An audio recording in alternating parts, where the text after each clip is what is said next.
Je suis né à Bazos-Jean-Paillet le 11 octobre 1933. Et dans une famille? Une famille de boulangers. Et j'ai envie de dire, je suis né dans le pétrin. Et j'y suis resté toute ma vie, puisque j'ai passé ma vie dans la boulangerie. Oui, ça allait de soi, pratiquement. Oui, oui, parce que je pense que j'ai dû être programmé dès ma naissance pour être boulanger. D'ailleurs, je ne me suis jamais posé de questions. Tu naissais dans la boulangerie? Je naissais là. Je devais prendre la suite, et puis c'est bon. Et étais-tu bon écolier?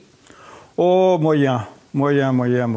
J'ai suivi, c'est tout, mais je n'étais pas un intello. Il n'était pas question de poursuivre mes études. D'ailleurs, à l'époque, j'en avais pas envie. Ouais. J'avais envie de finir les études. Bon, j'ai passé mes certificats, comme tout le monde. À 14 ans? Et puis, je suis parti je me suis mis à faire un apprentissage de boulanger. À la maison? À la maison. Oui.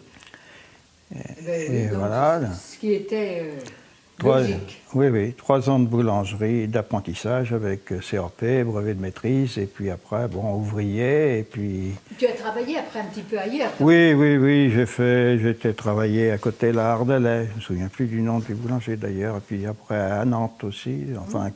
Mais bon, après je suis parti au service militaire, 30 mois de service militaire, et puis... Et puis au retour, eh bien... Il était temps de s'installer. Il était temps avec Marie-Vonne déjà qu'on se fréquentait. Et était de Bazos? Marie-Vonne était de Bazos. Ben j'ai fait 200 mètres pour aller la chercher. C'était...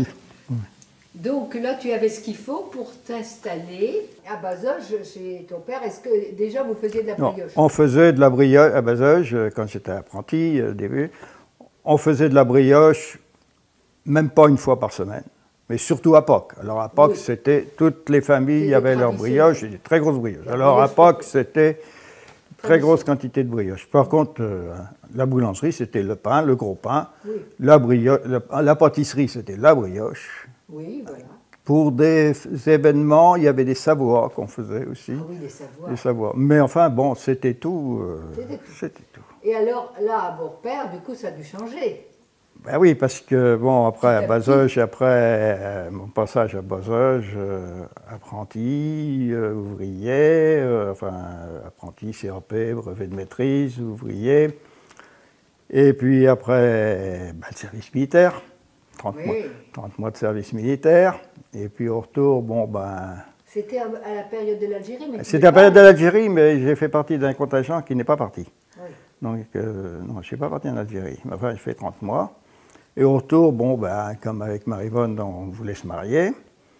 Il fallait s'installer. On avait un projet de s'installer. Il n'était pas question de rester avec les parents où à Bazos, il y avait 2 boulangeries pour 800 habitants.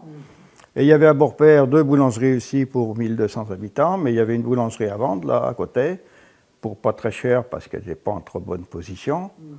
Donc, on l'a acheté, oui, je ne vais pas dire pour une bouchée de pain, mais pas très cher. Oui, et une petite anecdote, à l'époque, il n'y avait pas de banque.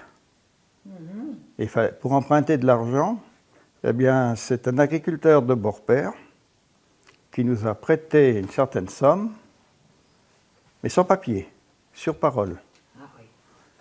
Et ce brave bonhomme, qui était un ancien adjudant de 14-18, il savait ce qu'il voulait, eh bien, une fois par mois, je crois, après la grand-messe, le dimanche, il venait chercher son dû.